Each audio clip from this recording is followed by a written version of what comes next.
자, 이제 감정평가사 민법 마지막 정리라고 할 수 있겠죠. 객관식 강의 총 10번에 걸쳐 가지고 이제 강의를 하게 됐는데, 금년도 우리 그 민법 자격증 시험 보면은 대체로 문제가 조금 어려웠습니다. 감정평가사도 어려웠고요. 특히 물권법이 약간 어려웠죠. 그 다음에 저는 지금 종로에서 노무사 강의도 하고 있는데, 노무사도 예년에 비해서 어려웠습니다. 그런데 이제 노무사 같은 경우에는 채권 총론이 굉장히 어려웠고요. 민법 총칙은 어렵지 않았습니다. 민법 총칙은 15문제 나왔는데 13문제 정도가 난이도가 하로 분류되는 그런 거였거든요. 감정평가서도 마찬가지였습니다. 20문제가 민법 총칙에서 출제가 되는데, 이 민법 총칙은 지금 변리사, 주택관리사, 그 다음에 공인중개사, 세무사, 그 다음에 노무사, 감정평가사, 가맹거래사, 법무사는 우리 시험에 별로 도움이 안 되고요. 이런 식으로 대부분의 그 자격증 시험에 민법 총칙이 들어가 있습니다. 그래서 기출 문제가 너무너무 많이 축적이 되어 있기 때문에 새로운 문제가 나올 게 없어요, 사실은. 그래서 여러분들이 민법 총칙은 상당히 고득점을 할 수 있다. 뭐 다들 그렇게 이제 아실 거고요. 물권법은 어려운 판례가 이제 나오면은 손을 못 대는 거죠. 근데 그게 별로 많지가 않습니다. 그래서 물권법은 거의 수학 공식처럼 우리가 적용하면 되는 거니까 사실은 물권법도 충분히 고득점 할 수 있고, 근데 의외타 판례가 좀 출제가 된다든지 그렇게 하면은 그거는 조금 문제가 생기는 거죠. 그래서 이 민법을 강의 책을 만드는 방식이 제가 서문에도 머릿말에도 적어 놓았는데 두 가지 방식이 있습니다. 하나는 아예 우리 감정평가사 한 10년 정도의 기출 문제를 다 풀어보는 거죠. 근데 그렇게 되면은 물론 장점도 있는데 단점이 뭔가 하니까 중복되는 문제가 너무 많아요. 그래서 좀 효율적인 면에서 조금 떨어진다고 할까. 물론 그 방법도 좋은 방법입니다. 그리고 시중에 나가보면은 그렇게 만든 책도 좀 있고요. 근데 저는 민법 총칙은 그렇게 안 했습니다. 민법 총칙은 워낙 그 각종 자격증 시험에서 기출 문제가 많다 보니까 그거를 전부 취합을 해가지고 그거를 따듬어가지고 중복되는 문제가 없도록 만든 거죠. 그래서 조금 효율적으로 공부하게끔 했고요. 그 다음에 전체적으로 금년도 각종 시험 문제를 보면은 박서형 문제가 조금 많이 출제가 되었고, 그 다음에 케이스 문제라고 할까, 종합 문제가 예년보다는 조금 더 비중 있게 출제가 되었거든요. 그래서 그런 문제를 조금 보강을 했습니다. 그런 문제를 풀다 보면은 그거는 어쩔 수 없이 이제 중복되는 문제가 생길 겁니다. 이제 그렇게 생각하시고, 그래서 민법 총칙은 제가 여기 있는 문제는 거의 대부분의 문제가 제가 만든 문제는 하나도 없다, 이렇게 생각하시면 틀림없습니다. 여기 있는 모든 지문들은 각종 자격증 시험의 전부 기출 지문이다, 이렇게 보시면 틀림없습니다. 자, 그리고 이제 저는 민법 총칙은 또 기본 핵심 문제하고 심화 문제로 나누었는데, 심화 문제 같은 경우에는 요게 나올까 말까, 그런데 이런 문제를 좀 공부하자니 조금 애매하고, 그렇다고 빼려고 하니까 좀 찝찝하고, 그런 문제들 있지 않습니까? 그런 문제들 위주로 넣었습니다. 그러니까 물론 여러분들은 다들 뭐 고득점을 민법은 목표로 하시는 분들이니까 심화 문제도 다 당연히 풀어보셔야 되고, 거기에서도 출제되는 문제가 있을 겁니다. 그러니까 사실 따지고 보면은 굳이 뭐 핵심 문제, 심화 문제 뭐 가릴 필요는 없는데, 나중에 복습하실 때 기본 핵심 문제 위주로 하시고, 심화 문제 중에서는 제가 강조드리는 거 그런 거 위주로만 체크하셨다가 보시면 되겠습니다. 자, 바로 강의 들어가 보죠. 자, 8페이지 민법의 법원부터 나가 보도록 하겠습니다. 여기에서는 뻔하죠. 우리가 이제 1조에서는 법률의 규정이 없으면 관습법에 의한다. 그 다음에 관습법에 규정이 없으면 조리에 의한다. 요건 이제 문제 아닙니까? 조리는 뭐 출제될 게 없고요. 그 다음 법률의 의미가 뭐냐? 요게 이제 가장 시험에 핵심적으로 많이 나오는 그런 문제가 될 겁니다. 그게 지금 1번 지문이죠. 그럼 여기서 말하는 법률은 뭡니까? 여기서 말하는 거는 성문법의 전체를 이야기하는 거다. 요거 하나만 이제 확실하게 아시면 되는 거죠. 자, 그래서 옳은 거 1번 보시면은 1번은 우리가 여러분들이 아무리 그래도 조문 자체가 시험에 나오는 게 생각보다 많습니다. 그러니까 조문은 여러분들이 무조건 다 풀어보시고 조금 감을 가지셔야 됩니다. 1번에 1번이 그런 거 아닙니까? 법률에 규정이 없으면 조리에 의하고 틀렸죠. 조리하고 관습법의 순서가 바뀌었다. 바로 한눈에 알 수가 있고, 그 다음 2번 1조에서의 법률은 국회가 제정한 법률만을 의미한다. 이거는 굉장히 좁은 의미죠. 요런 우리가 좁은 의미를 우리가 뭐라 그러죠? 요거를 우리가 형식적 의의 민법이다. 요런 표현을 하시는 분들도 있죠. 근데 여기 1조에서의 법률은 요거를 의미하는 게 아니라는 거죠. 실질적 의의 민법을 이야기한다. 요 이야기 아닙니까? 그러니까 요거 2번은 틀렸고. 그다음 이제 대통령의 긴급 명령. 요거는 헌법에 있는 건데 요거 법률하고 같은 효력이 있거든요. 그러니까 당연히 법원이 될 수 있고. 그다음 4번 대통령령, 대법원 규칙, 지방의회가 제정한 조례 전부 다 넓은 의미의 성문법이죠. 그러니까 당연히 법원이 될 수 있을 겁니다. 그 다음 5번 헌법에 의하여 체결 공포된 조약 중에서 민사에 관한 것은 조약도 여기의 성문법에 포함이 된단 말이죠. 그러니까 5번이 정답이다. 그런 식으로 보시면 되겠네요. 왜 떨어지지? 자, 그 다음에 2번 옳지 않은 거. 자, 이제는 요거 묻는 거죠. 관습법을 묻는 겁니다. 근데 관습법은 요거보다는 굉장히 출제될 만한 게 많죠. 첫 번째는 뭡니까? 관습법의 개념이 뭐냐? 뭐 요런 것도 뭐 출제가 될 수가 있고. 그 다음 두 번째, 헌법에 위반되는 관습법. 요게 이제 효력을 발휘할 수가 있느냐? 뭐 이런 것도 출제가 될 수 있겠죠. 그 다음에 세 번째는 관습법은 직권조사 사항이냐? 변론주의 조사 사항이냐? 뭐 그것도 출제가 될 수 있고, 그다음 관습법은 법률에 대해서 보충적 효력이 인정되느냐, 뭐 이런 것도 출제가 가능하죠. 그다음 이제 다섯 번째로는 관습법의 예가 어떤 게 있느냐, 우리 판례가 인정한 예가 어떤 거냐. 그게 있고, 그 다음 여섯 번째는 요게 오히려 출제가 많이 되는데, 사실인 관습하고 차이점이 뭐냐. 요거는 우리가 이제 106조에서 공부하지 않습니까? 근데 요 사실인 관습은 법률 행위를 해석하는 기준이 될 뿐이죠. 요거는 어디까지나, 법원은 아니지 않습니까? 그래서 요거하고 요거 구별하는 문제가 의외로 많이 출제가 된다. 그러니까 관습법은 굉장히 출제할 게 많다. 뭐 이런 이야기입니다. 그래서 이번에 옳지 않은 거 1번하고 2번은 사실은 똑같은 말을 다르게 표현한 겁니다. 1번은 일단 성립한 관습법이라도 사회 구성원들이 그 관행의 법적 구속력에 대해 확신을 갖지 않게 된다. 그러면 이제 효력이 부정되죠. 이게 바로 이제 헌법에 위반되는 관습법이다. 이런 의미하고 비슷한 겁니다. 2번이 그거죠. 헌법에 위반될 때는 이제 그 효력이 부인될 수 있고, 3번이 그 예의지 않습니까? 이제 여성도 성년이 되면은 당연히 종중의 구성원이 되죠. 옛날에는 남성만이 되었는데 거기 헌법의 평등 원칙에 위반된다 해가지고 판례가 바뀌었지 않습니까? 그거 생각하시면 될 거고요. 그 다음에 4번 당사자가 요거죠. 어디까지나 직권조사 사항에, 이게 우리가 시험에 이 민사소송법하고 겹치는 게 요게 직권조사 사항이냐 이게 변론주의냐 요거 하나 하고요. 그 다음에 입증 책임이 누구에게 있느냐 요거 두 가지는 굉장히 민법에서는 어려운 겁니다. 그거는 무조건 판례를 외우셔야 되니까 이런 거는 외우셔야 되죠. 4번이 그래서 정답이고, 그러니까 5번은 요 예죠. 미분리 과실에 대한 공시 방법으로 명인 방법이라는 게 인정된다. 뭐 그런 거 있지 않습니까?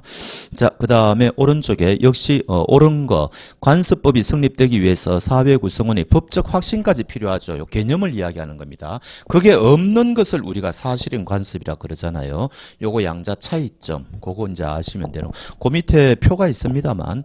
자, 그 다음에 2번에 민사에 관한 사실인 관습은 법률행위 해석의 표준이다. 여기까지는 맞는 말인데 민법의 법원이 된다 이러면 틀리는 거죠. 어디까지나 요거는 법원은 아니다. 요거는 법원이 아니고 어디까지나 법률행위 해석의 기준이 되는 것에 불과하다.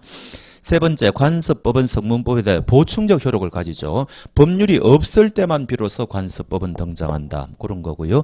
그 다음 네 번째, 대법원 판례. 여기 우리가 법원은 요거 세 가지지 않습니까? 그러면 대법원 판례는 여기에 속하지 않죠. 그러니까 4번은 틀렸고. 그러나 5번 헌법재판소 결정은 이거는 헌법재판소법에 가보면은 법률과 같은 효력을 가지니까 이거는 법원이 됩니다. 그러니까 4번하고 5번은 서로 엇갈리는 거죠. 그렇게 보시면 되고요. 그 밑에 이제 참고라고 해가지고 관습법과 사실인 관습이 있는데, 관행만 있는 것은 사실인 관습, 그 다음에 법적 확신까지 있으면은 관습법, 그 다음에 법원의 재판이 있어야 관습법이 성립하느냐, 요 개념과 관련되는 건데, 요거 성립 시기가 언제냐, 요거 묻는 거거든요. 근데 이제 요거는 요즘은 이런 문제가 잘 안 나오는데, 법원의 판결이 있어야만 관습법은 성립한다 그러면 틀립니다. 그거는 아니라는 이야기죠. 어디까지나 법원의 판결은 관습법이 있다는 것을 확인하는 절차에 불과하다. 뭐 그런 거겠죠. 그 다음에 밑에 표를 보면 효력. 관습법은 법원이죠. 그러나 사실인 관습은 아니라 그랬고, 그러면 관습법은 보충적 효력이죠. 사실인 관습은 해석의 기준. 그 다음에 직권조사상. 사실인 관습은 이게 판례가 요것도 있고요. 그 다음에 변론주의, 이게 모순되는 판례가 두 개 다 있어요. 그러니까 어느 거나 다 맞는 이야기입니다. 요것도 맞는 이야기고 요것도 맞는 이야기예요. 요 좀 드문 경우인데 모순되는 판례가 다 있습니다. 자, 그 다음에 심화 문제. 옳지 않은 거. 1번은 헌법의 기본권은 특별한 사정이 없으면 사법관계에 직접 적용되느냐. 그 밑에 해설을 보면은 헌법상 기본권은 노동권 같은 거 있죠. 근로기준법 이런 거, 근로에 대한 권리 이런 거는 직접 적용이 되는데 그 이외의 권리들은 직접 적용되지 않는다 그럽니다. 이건 헌법 문제예요. 근데 이게 다른 시험 문제에 이게 출제된 바가 있었죠. 그래서 어디까지나 103조 반사회질서 행위는 무효다. 그 다음에 신의성실의 원칙에 위반되면 안 된다. 이런 걸 우리가 일반 조항이라 그러지 않습니까? 그런 것들을 해석할 때 헌법의 기본권 조항이 간접적으로 해석의 기준이 돼가지고 헌법 조항이 간접적으로 적용된다. 이게 우리나라 헌법학자들의 다수설의 입장입니다. 그러니까 1번은 직접이 틀렸다는 이야기죠. 이 문제는 사실은 헌법 문제인데 이게 행정사 시험인가 한번 출제가 되었을 겁니다. 그래서 제가 이제 이거 소개하는 거고 2번 우리나라가 가입한 국제조약도 법원이 될 수 있다 그랬죠. 근데 일반적으로 민법이나 상법 또는 요거 맞는 이야기인데 그 밑에 2번에 해설 보면은 이게 판례가 있죠. 요거는 아마 신법 우선의 원칙을 적용한 것 같아요. 그래서 옛날에 민법이나 상법, 국제사법보다 최근에 국제조약에 가입했다면 그 국제조약이 일종의 신법이 되지 않습니까? 그게 이제 먼저 적용된다. 뭐 이런 취지고 요것도 다른 시험의 기출 문제입니다. 우리 시험에는 아직 등장한 적이 없는 것 같은데 그래서 소개를 하는 거고요.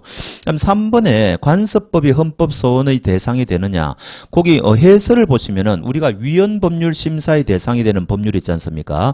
그거는 관습법은 적용 대상이 아닌데 내가 뭔가 피해를 입었다. 이거 헌법 소원하겠다. 요거는 된다는 거죠. 그러니까 위헌법률 심사 대상하고 헌법 소원의 대상을 구별할 줄 아느냐. 이것도 굉장히 어려운 문제에 속합니다. 그래서 3번이 틀렸다는 이야기고 4번은 요거는 기본 핵심 문제에 넣어도 됩니다. 요거는 알아놓으십시오. 우리가 조금 전에 판례는 법원이 아니라 그랬잖아요. 그런데 당해 사건에 하나여 파기환송된 사건이 있죠. 그거는 이제 구속력이 있다는 거 아닙니까? 그래서 상급법원 재판에서의 판단은 해당 사건에 관하여 일반적인 사건으로는 할 수가 없죠. 해당 사건에 관해서는 하급심을 구속하는 그게 효력이 있다는 겁니다. 요거는 법원 조직법의 명문의 규정으로 되어 있습니다. 5번도 이거는 핵심 문제 넣어야 됩니다. 요거는 꼭 알아놓으십시오. 별표 5개 가지고. 우리가 이제 물권법에 분묘 기지권이 있잖아요. 그런데 그게 너무 사회적인 갈등이 심하니까 법률을 만들어 버렸죠. 장사에 관한 법률을 만들었는데 그러면 이제는 분묘 기지권이 인정 안 되느냐? 이제부터는 인정 안 하겠다는 거죠. 그러나 옛날에 성립된 분묘 기지권은 지금도 인정된다는 겁니다. 그러니까 5번은 장사 등에 관한 법률이 시행되더라도 옛날에 성립된 분묘 기지권의 관습법적 효력이 부정된다 그러면 틀립니다. 인정된다. 그러니까 여기서 4번하고 5번은 여러분들이 꼭 알아놓으실 만한 그런 겁니다. 자, 그 밑에 2번은 이제 민법의 효력인데 이거는 거의 출제가 잘 안 됩니다. 근데 각종 교수님 책에 이게 있습니다. 제일 앞부분에 보면은 1번은 이제 현행민법은 굉장히 이상하게 만들었다는 이야기죠. 우리가 이제 공부하는 현행민법이 1960년도에 만들어진 건데 요때 1960년도에 민법이 만들어졌으면은 이제부터 이게 효력이 발생해야 될 거 아닙니까? 근데 우리 민법은 원칙을 뭐로 했는가 하니까 소급표를 인정했습니다. 굉장히 특이하죠. 소급표가 원칙이라는 겁니다. 그러니까 1번은 틀렸다는 거죠. 그 다음에 2번 특별법 우선의 원칙이죠. 특별법이 있다면 민법은 일반법이니까 우선하여 적용되고 3번은 우리가 속인주의라 그래가 우리나라 대한민국 국민이 어디 가도 법이 따라가죠. 민법뿐만 아니죠. 모든 법이 마찬가지입니다. 그 다음에 4번은 속지주의라 그래가지고 국내에 거주하는 외국인에도 우리 법의 효력이 미치고 5번은 무슨 말인가 하니까 우리나라 지금 법이 한반도에 미칠 거 아닙니까? 한반도의 정의가 뭐냐? 북한도 우리 한반도냐 이겁니다. 근데 헌법에 보면은 그렇게 돼 있죠. 북한도 우리나라 한반도의 영토에 들어가죠. 그러니까 민법은 북한에도 효력이 있습니다.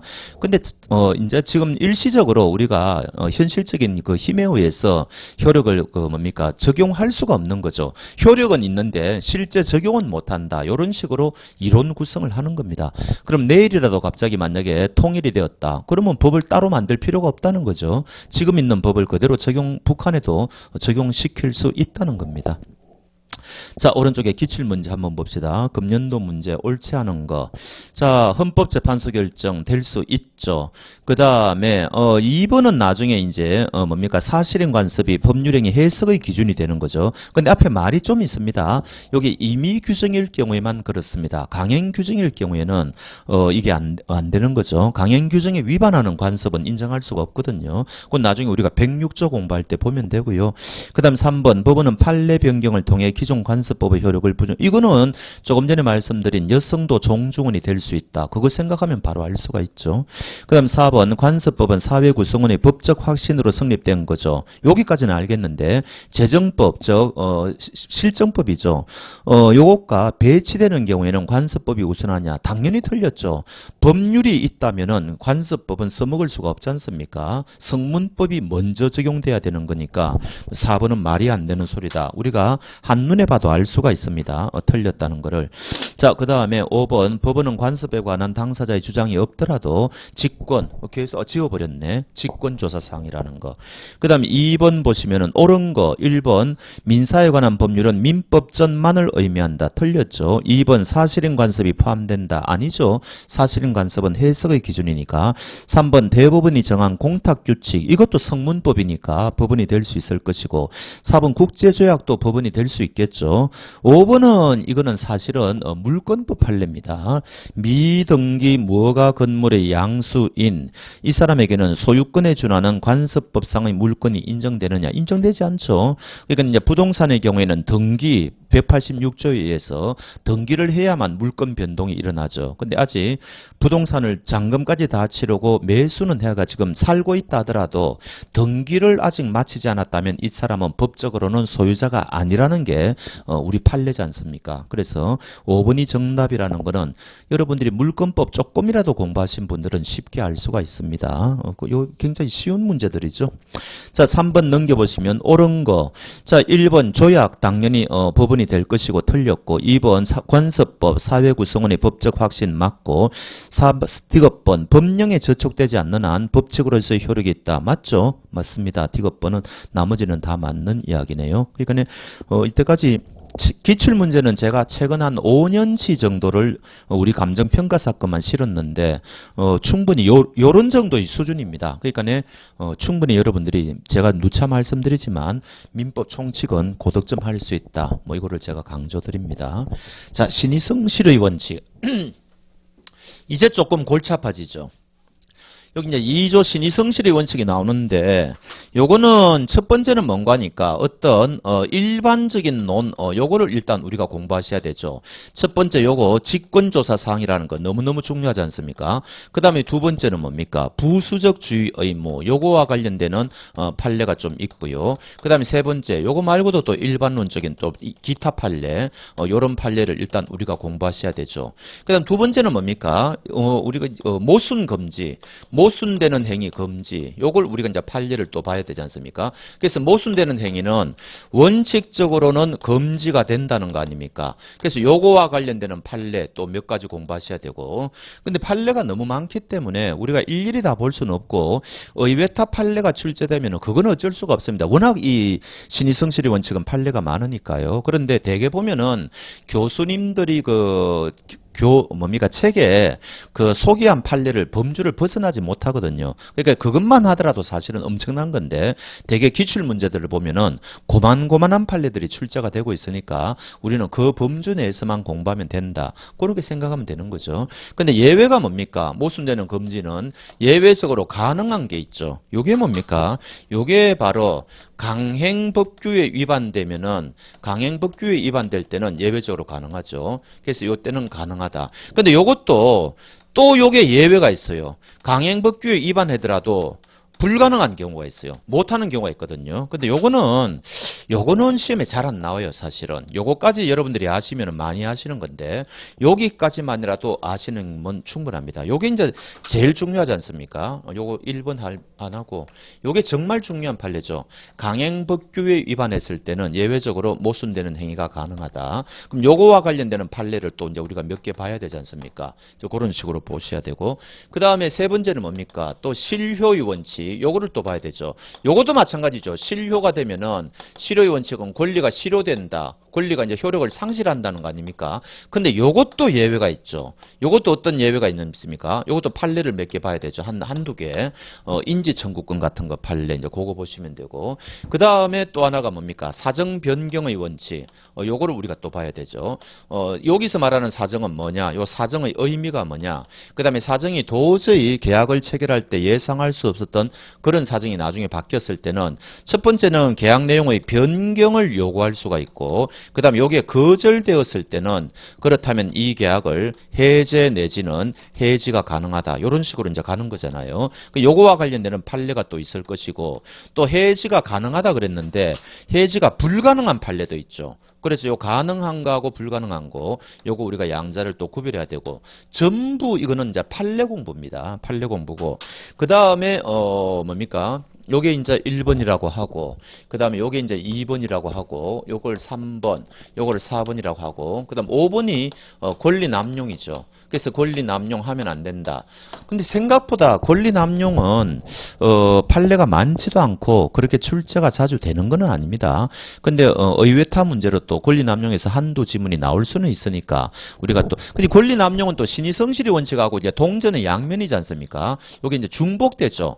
신의성실의 원칙 에 위반되면 동시에 이제 권리 남용에 해당되는 경우가 굉장히 많으니까 여기 이제 중복 적용되는 경우가 굉장히 많습니다. 어찌됐든 간에 요 권리 남용에 관한 판례 역시 또 보셔야 돼요. 이게 전부 판례 공부인 거죠. 전부 판례 공부입니다. 전부 판례 공부예요. 그래서 요것도 마찬가지죠. 전부 판례 공부죠.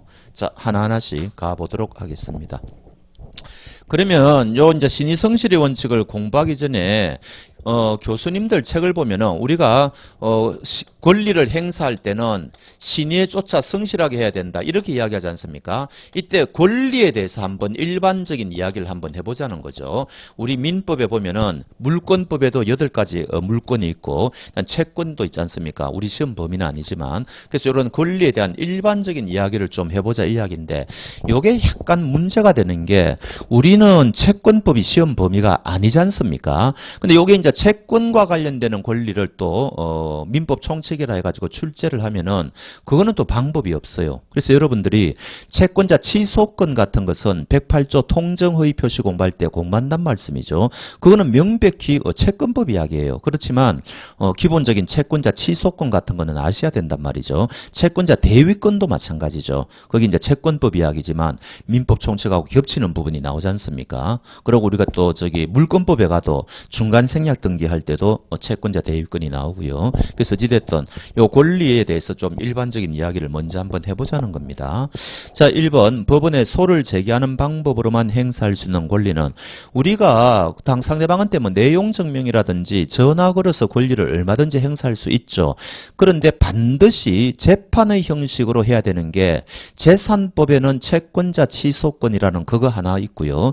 그 다음에 이제 가족법에는 많죠. 우리가 이혼을 할 때 협의 이혼이 안 되면 재판상 해야 될 거 아닙니까?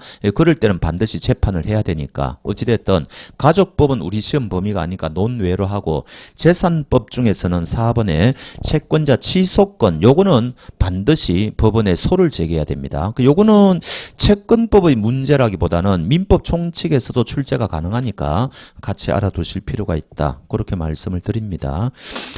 왜냐하면은 이 채권자 취소권은 원래의 상태대로 돌려놓아라 이건데 수익자가 워낙 큰 피해를 볼 우려가 많습니다.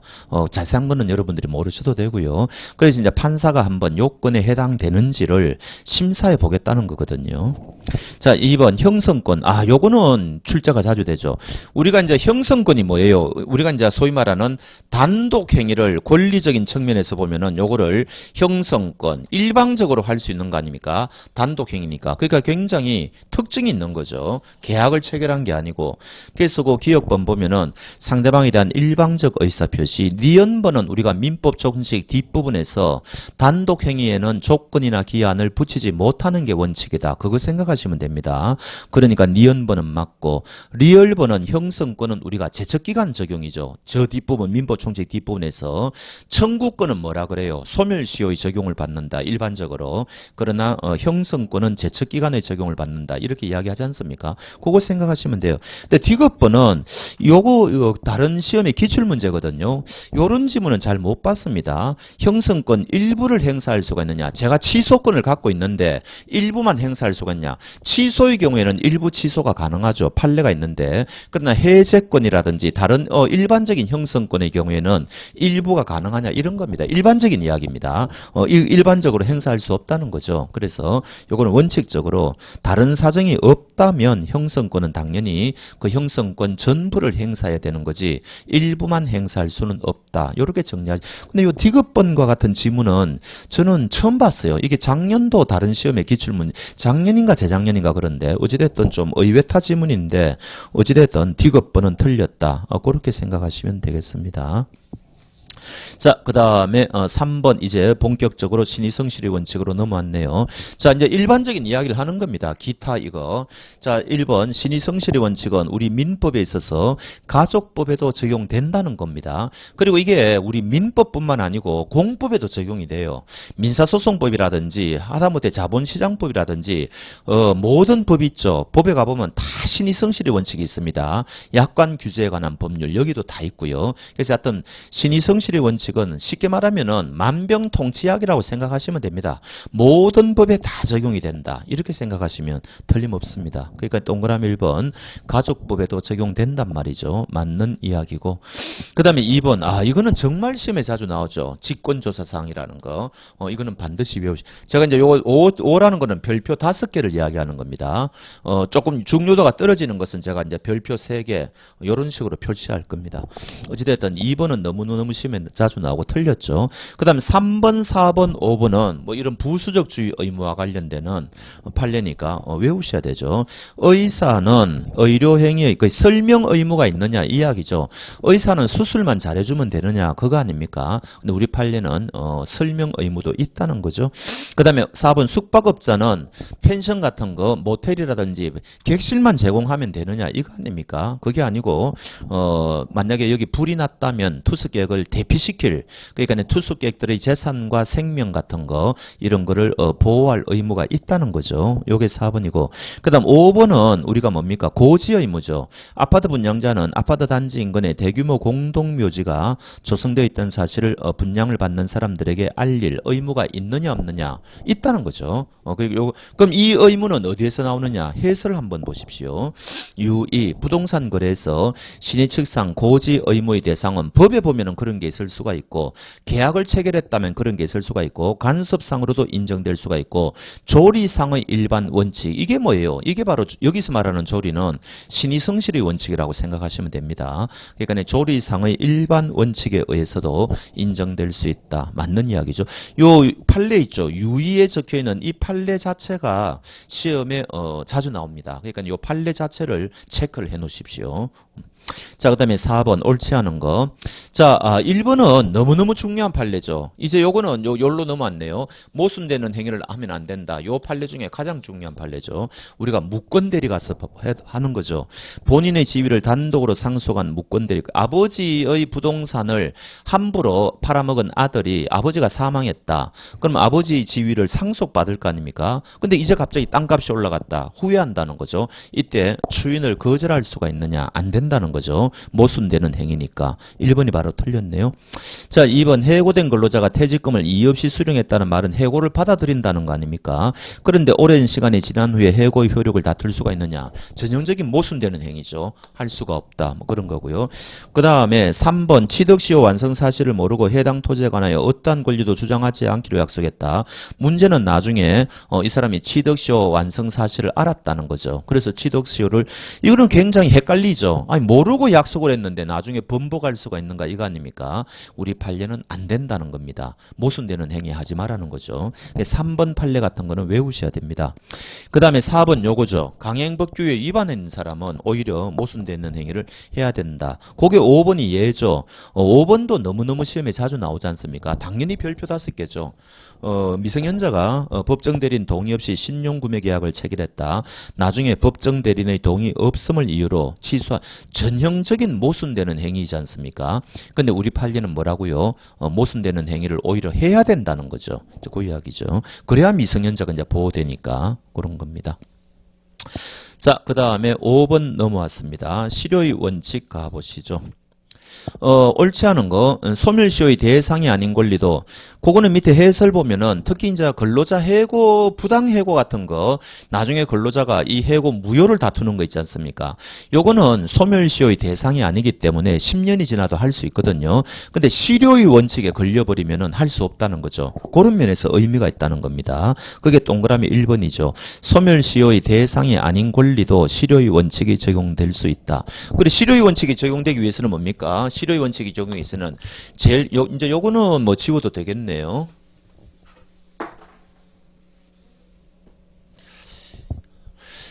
뭔가 장기간 권리를 행사하지 않았다. 이것만 가지고는 실효되는 게 아니죠.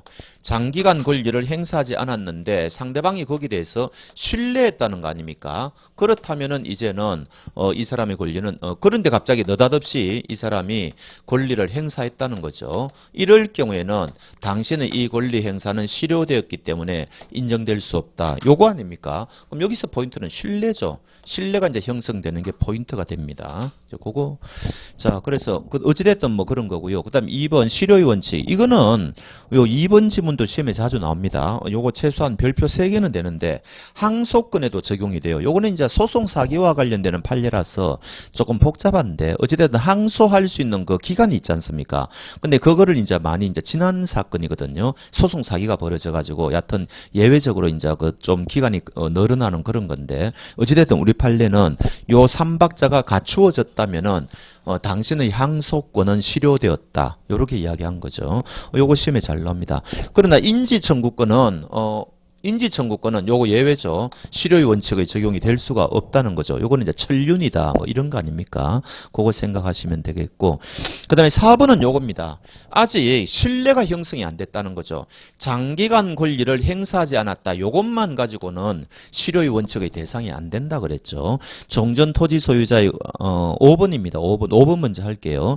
토지 소유자가 점유자에 대하여 부당이득 반환 청구권을 장기간 적극적으로 행사하지 않아야했다는 그 사정 만 가지고는 권리가 실효되는 게 아니죠. 상대방이 신뢰가 저 사람은 부당이득 반환 청구권을 행사하지 않는 게로구나. 그 신뢰가 형성이 돼야 된다는 거죠. 그 이야기를 하고 있습니다. 자, 그 다음에 4번은 뭡니까? 요거는 이제 뒤에 제가 케이스 문제로도 요거를 넣었는데 굉장히 유력한 문제입니다. 지금 여기 한전이 송전선을 불법으로 지금 송전선을 지금 설치를 했다는 거 아닙니까? 자, 요럴 경우에 이 A 임자가 요 송전선 설치된 거를 불법으로 설치됐으면 철거를 해달라고 할 수 있을 거 아닙니까? 근데 이 사람은 권리를 불행사했어요. 불의를 불행사했는데 요거를 임야를 넘겨받은 B가 요 매수인이겠죠. 요 사람이 요거 철거해달라고 했다는 거죠. 이때 이 한전에서는 옛날 권리자는 나한테 철거해달라고 하지 않았는데 당신은 왜 그렇게 철거해달라고 하느냐. 그 옛날 권리자의 권리 불행사가 이쪽 새로운 권리 소유자에게 적용될 수가 있느냐 이야기입니다. 우리 판례는 안 된다 그랬죠. 그게 지금 4번 이야기입니다. 종전 토지의 소유자의 권리 불행사라는 사정은 새로운 소유자에게 실효의 원칙을 적용할 때는 고려될 필요가 없다는 거죠. 이 판례는 조금 어려운데 충분히 출제가 가능하다. 그렇게 보시면 틀림없습니다. 그 다음에 이제 사정 변경의 원칙으로 넘어왔네요. 요거는 일단 요 사정 변경의 원칙은 우리 구체적인 민법 규정들이 좀 있죠. 사정 변경의 원칙에 대해서. 근데 요 민법 규정이 대개 보면은 채권법입니다. 이 사정 변경이라는 거는 물권법에서는 적용될 여지가 적죠. 채권 서로 신뢰를 계약 관계에서 이게 발생하니까. 그래서 그 1번에 보면은 임대물에 대한 경제 사정의 변동으로 약정한 차임이 상당하지 아니하게 된 때는 당사자는 장래에대해서 임대료 올려달라, 깎아달라 이렇게 청구할 수 있다는 이런 임대차 채권법의 규정이 있거든요. 그래서 우리 민법에 요거를 반영한 개별적인 규정은 좀 있다는 겁니다. 여러분들은 잘 모르시겠지만 이 정려에 가도 채권법에 이런 게 있습니다. 근데 우리 시험 범위가 아니니까 우리가 많이 예를 들 필요는 없죠. 자, 그런데 만약에 이 민법 규정이 없을 때는 어떻게 할 거냐 이야기죠. 이때는 이제 우리가 판례로 가야 되는 거죠. 그래서 사정 변경에 대한 판례를 한번 보자는 겁니다.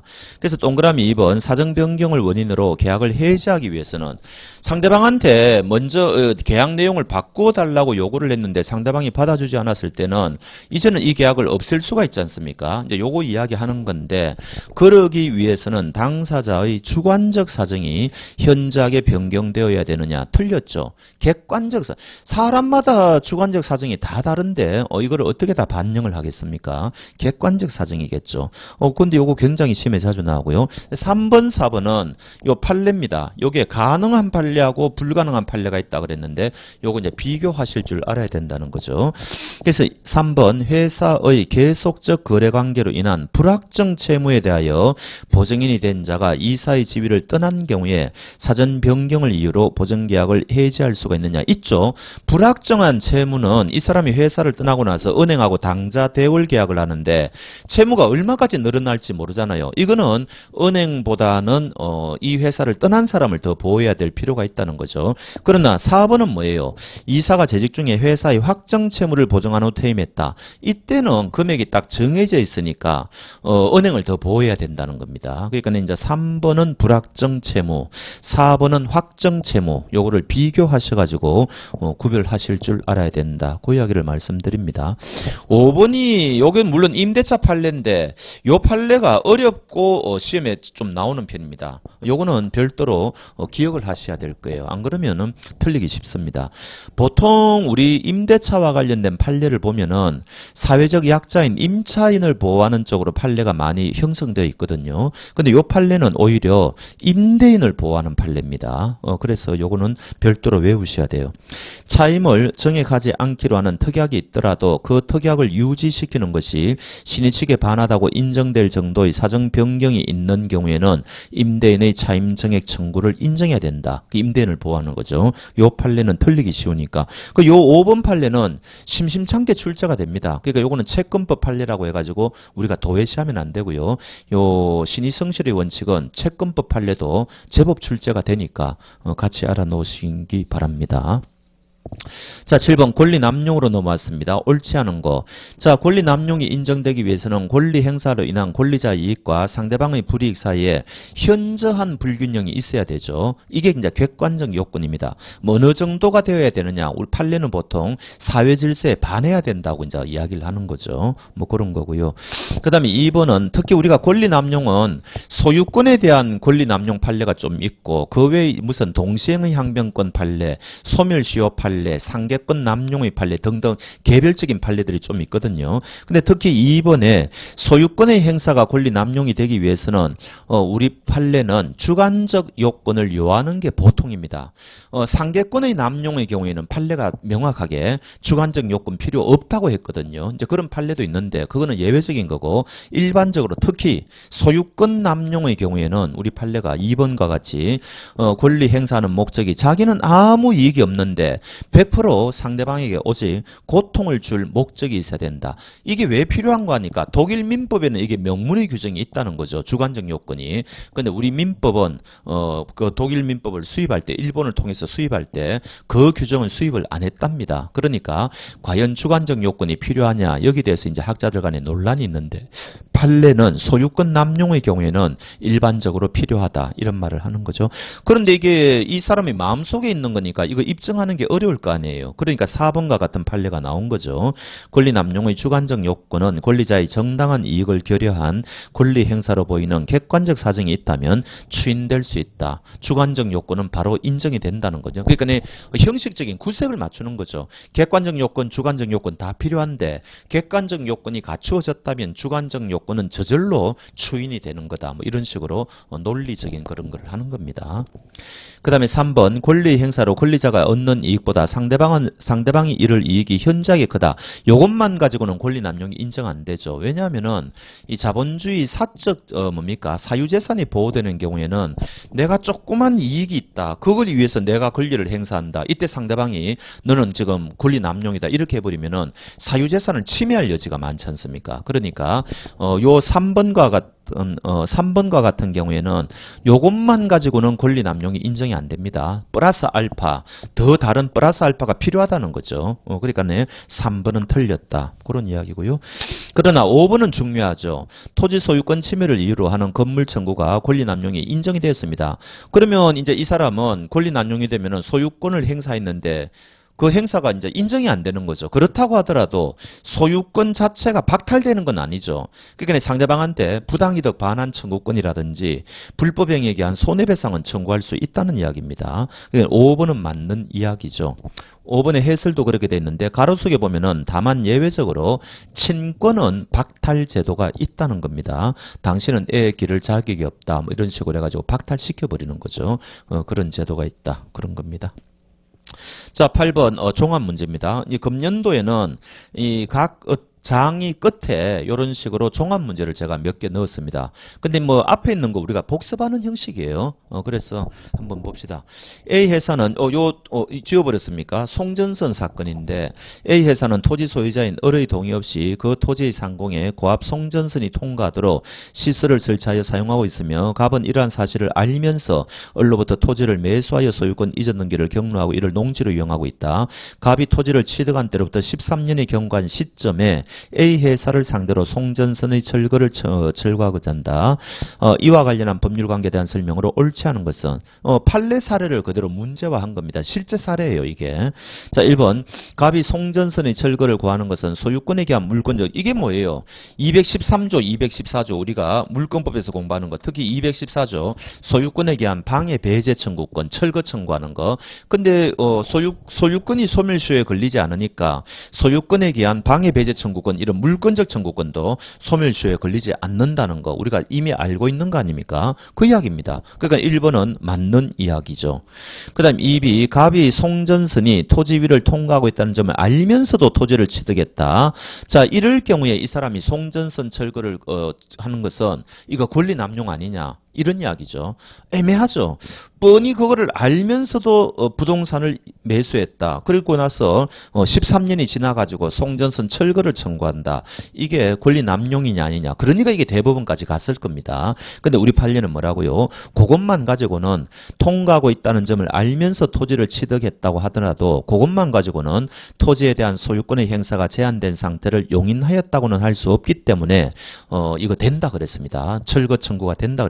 이게 또 왜 이런 문제가 생기는 거니까 행정법에서는 우리 옛날에는 요즘은 이제 이게 뜸한데 옛날에는 나무 산에다가 한전이 그냥 송전선을 마구마구잡이로 설치한 경우가 굉장히 많았습니다. 왜냐하면 저 이웃 마을에 지금 불이 들어와야 되는데 옛날에는 불이 안 들어온 마을이 많았으니까 급하지 않습니까? 그러니까 절차를 어긴 거예요. 그러니까 막 그냥 무작정 하고 자 해놓고는 이제는 이거 만약에 송전선 철거하면은 저 마을에 불이 다 안 들어오니까 공익에 반한다. 어쩌할 거냐 이런 식으로 막 그렇게 하는 겁니다. 이제 그런 게 가지고 판례가 좀 있단 말이죠. 근데 우리 판례는 2번처럼 해석을 했습니다.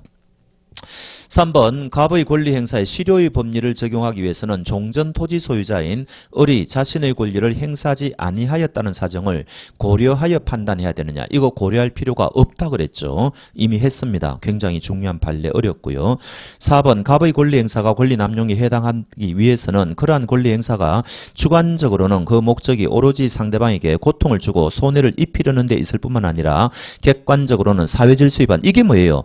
현저한 불균형이 있어야 된다 그랬죠. 그게 바로 사회질서 위반이라는 겁니다. 그러니까 4번은 권리 남용에 대한 주관적 요건, 그 다음에 객관적 요건 이것을 동시에 갖추었느냐 그거를 묻는 이야기입니다.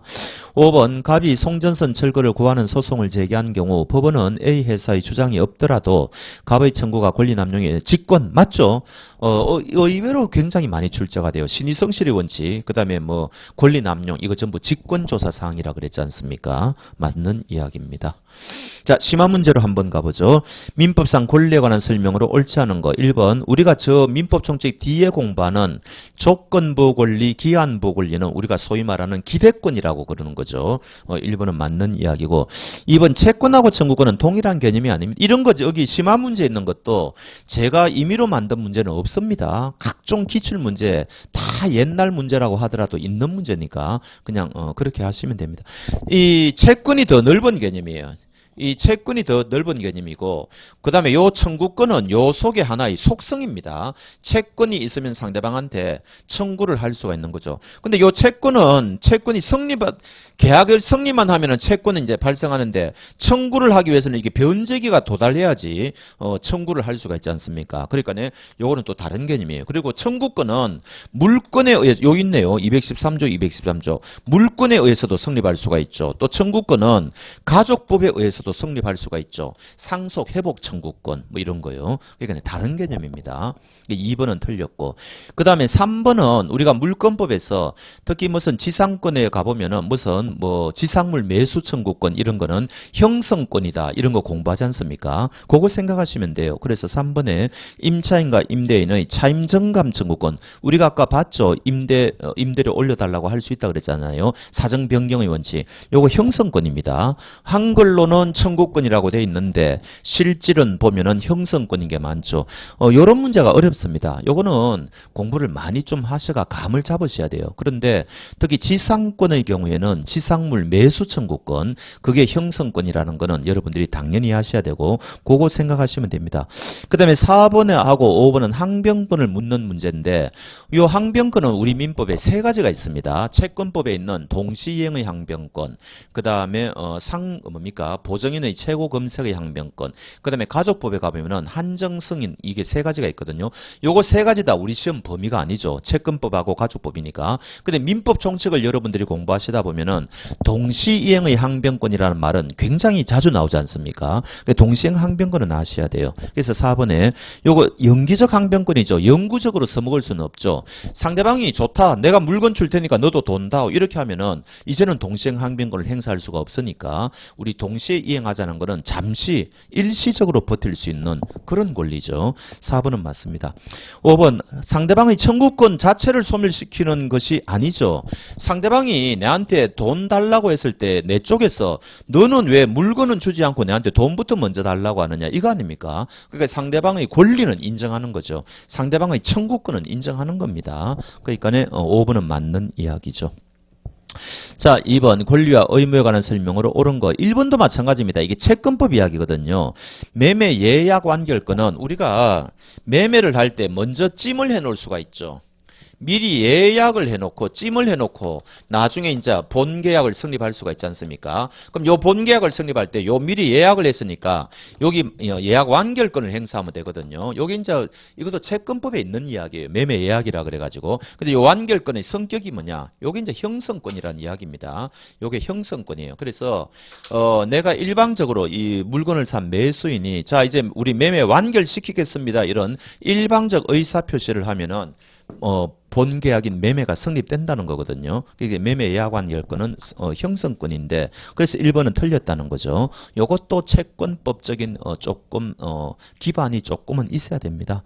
2번은 우리가 소멸시효에서 하는 거죠. 주된 권리가 시효로 소멸하면 종된 권리는 소멸하죠. 2번은 맞는 이야기네요. 3번 채권자 지소권 했죠.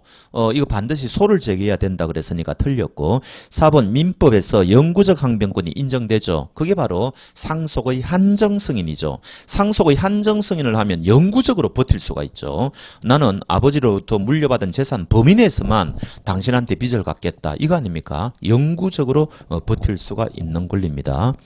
5번 요거는 이 채권자 대위권을 우리가 좀 설명을 해야 될 거 아닙니까?